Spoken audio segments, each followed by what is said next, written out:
నమస్తే అన్న అందరికీ నమస్కారం. కువైట్ లోని ఒక ఇంట్లో పనిచేసే డ్రైవర్ ను కువైట్ యజమాని అయితే చంపడం జరిగింది. స్థానిక మీడియా తెలిపిన వివరాల ప్రకారం ఒక కువైటీ యజమాని మనం చూసుకుంటే తన యొక్క రక్తపు బట్టలను అయితే చెత్తబుట్టలో వేస్తూ ఉన్నారు. అలాగే చుట్టుపక్కల ఉన్న స్థానిక ప్రజలు ఎవరైతే ఉన్నారో వాళ్ళైతే పోలీసులకు సమాచారం అందించడం జరిగింది.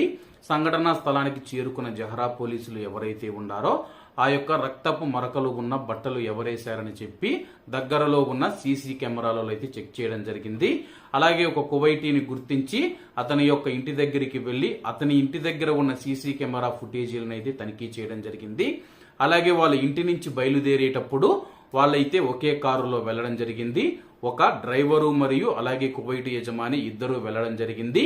ఇద్దరు వెళ్లిన తర్వాత తిరిగి కువైట్ యజమాని ఒక్కడే వచ్చాడు. భారతీయ డ్రైవర్ అయితే తిరిగి రాలేదు. అలాగే దీనికి